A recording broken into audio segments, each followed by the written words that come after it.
श्री गणेशाय नमः। श्री हनुमान स्तोत्रम्। भजे समीर नंदनं सुभक्तचित्तरंजनं दिनेश रूप भक्षकं समस्तभक्तरक्षकं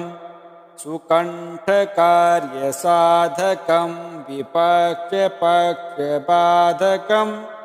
समुद्रपारगामिनं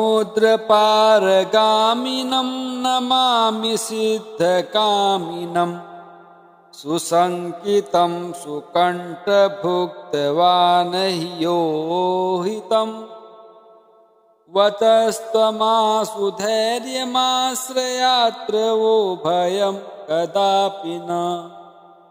इति प्लवंगनाथ भासितं निशम्य वानर अधिनाथ आपसं तदा स रामदूत आश्रयः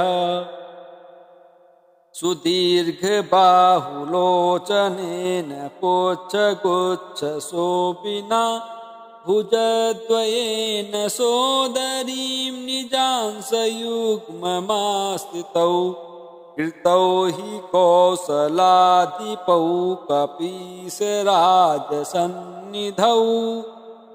विदेहजेशलक्ष्मणौ समे शिवं करोत्वरम् सुशब्दशास्त्रपारगं विलोक्य रामचन्द्रमाः कपीशनाथ सेवकं समस्तनीतिमार्गकं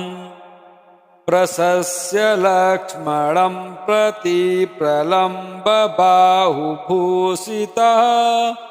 कपीन्द्रसख्यमाकरोत् स्वकार्यसाधक प्रभो प्रचण्डवेगधारिणं नगेन्द्रगर्वहारिणं फणिसमातृगर्वहृत्रिशास्यवासनासकृत्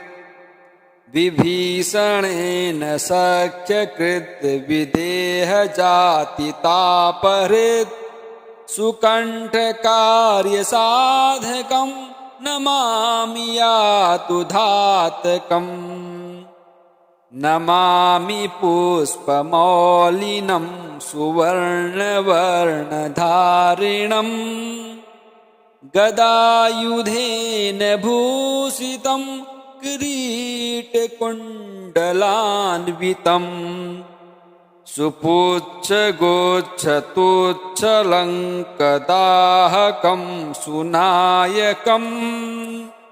विपक्षपक्षराक्षसेन्द्र सर्ववंशनाशकम् रघुत्तमस्य सेवकं नमामि लक्ष्मणप्रियम् दिनेशवंशभूषणस्य मुद्रिका प्रदर्शकम् विदेहजातिशोकतापहारिणं प्रहारिणं सुसूक्ष्मरूपधारिणं नमामि दीर्घरूपिणम् नभस्वदात्मजेन भास्वता त्वया कृता महा सहायतायया द्वयोर्हितं यभूत् स्वकृत्यतः सुकण्ठ आपतारकां रघुत्तमो विदेहजां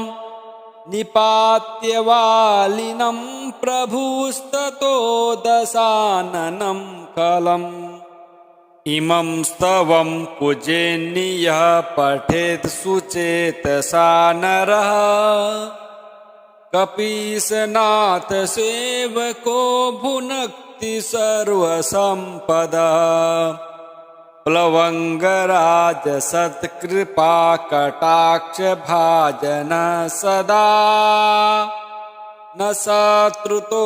भयं भवेत् कदापि तस्य नुस्त्विह नेत्राङ्गनन्दधरणी वत्सरेणङ्गवासरे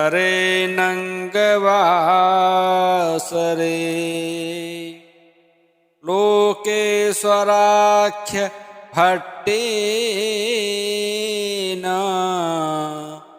हनुमत्ताण्डवं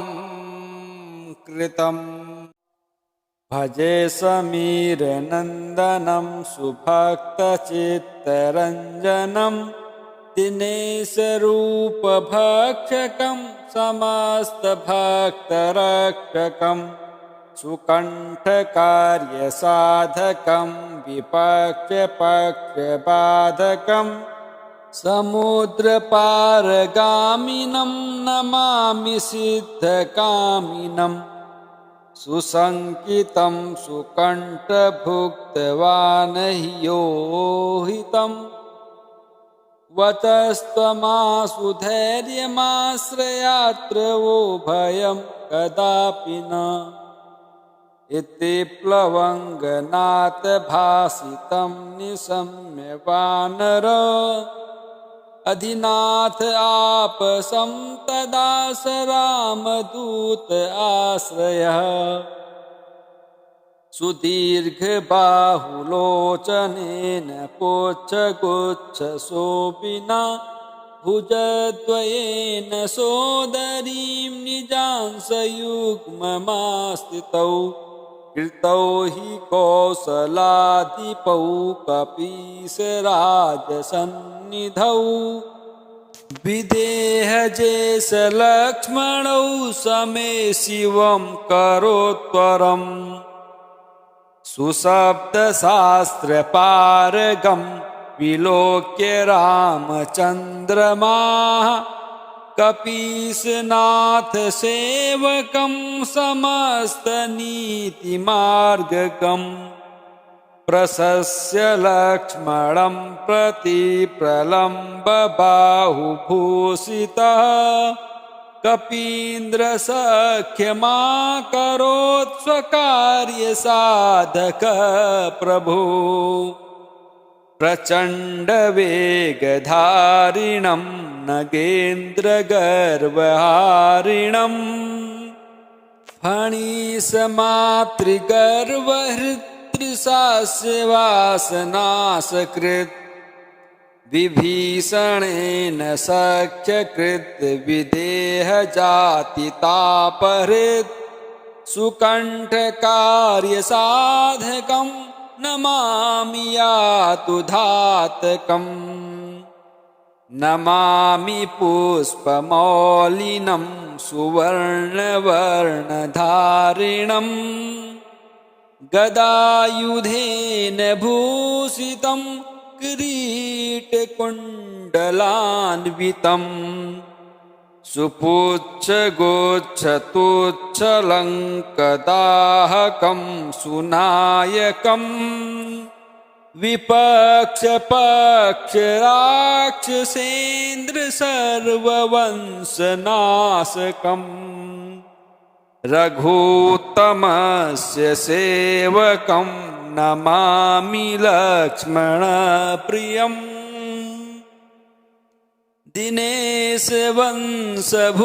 दिनेशवंशभूषणस्य मुद्रिकाप्रदर्शकम् विदेहजातिशोकतापहारिणं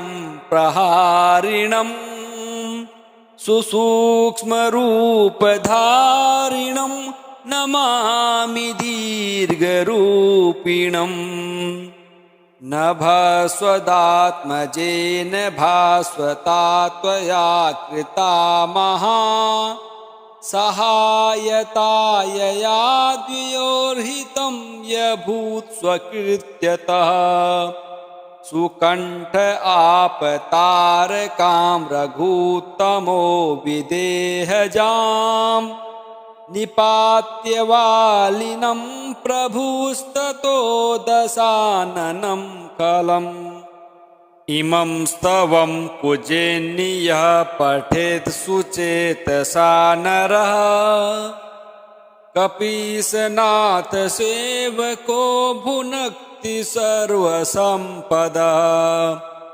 प्लवंगराज सत्कृपा कटाक्ष भाजन सदा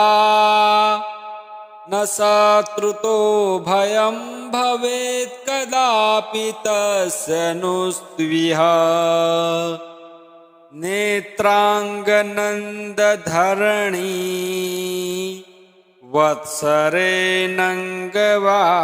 वत्सरेणङ्गवासरे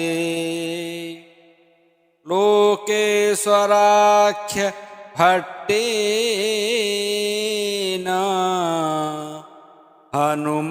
हनुमत्ताण्डवं कृतम् भजे समीरनन्दनं सुभक्तचित्तरञ्जनं दिनेशरूपभक्षकं समस्तभक्तरक्षकं सुकण्ठकार्यसाधकं विपक्षपक्षबाधकं समुद्रपारगामिनं नमामि सिद्धकामिनं सुसङ्कितं सुकण्ठभुक्तवानह्योहितं वचस्त्वमासु धैर्यमाश्रयात्र वो भयं कदापि न इति प्लवङ्गनाथ भासितं निशम्य वानर अधिनाथ आपसं तदा स रामदूत आश्रयः सुदीर्घबाहुलोचनेन पुच्छगुच्छशोभिना भुजद्वयेन सोदरीं निजांसयुग्ममास्थितौ कृतौ हि कौसलाधिपौ कपीशराजसन्निधौ विदेहजेशलक्ष्मणौ समे शिवं करोत्तरम् सुशब्दशास्त्रपारगं विलोक्य रामचन्द्रमाः कपीशनाथ सेवकं समस्तनीतिमार्गकं प्रशस्य लक्ष्मणं प्रति प्रलम्बबाहुभूषितः कपीन्द्रसख्यमाकरोत् स्वकार्यसाधक प्रभो प्रचण्डवेगधारिणं नगेन्द्रगर्वहारिणं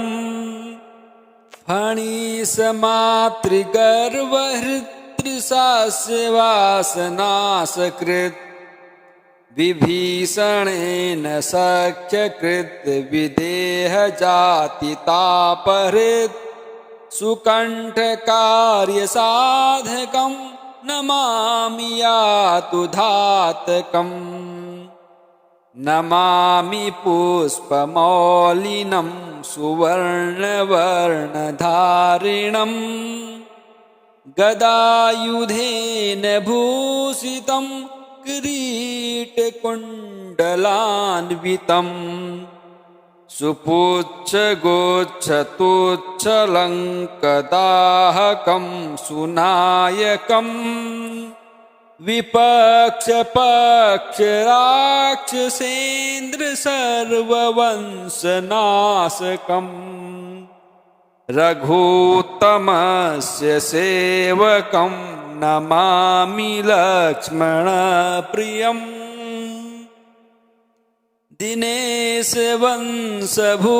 दिनेशवंशभूषणस्य मुद्रिकाप्रदर्शकम् विदेहजातिशोकतापहारिणं प्रहारिणम् सुसूक्ष्मरूपधारिणं नमामि दीर्घरूपिणम् नभस्वदात्मजेन भास्वता त्वया कृता महा सहायतायया द्वयोर्हितं यभूत् स्वकृत्यतः सुकण्ठ आपतारकां रघुत्तमो विदेहजाम् निपात्य वालिनं प्रभुस्ततो दशाननं खलम् इमं स्तवं कुजेन्यः पठेत् सुचेतसा नरः कपीशनाथ सेवको भुनक्ति सर्वसम्पदा प्लवंगराज सत्कृपा कटाक्ष भाजन सदा न शत्रुतो भयं भवेत् कदापि तस्य नुस्त्विह नेत्राङ्गनन्दधरणी वत्सरे नङ्गवासरे लोकेश्वराख्य भट्टेन हनुमत्ताण्डवं कृतम्।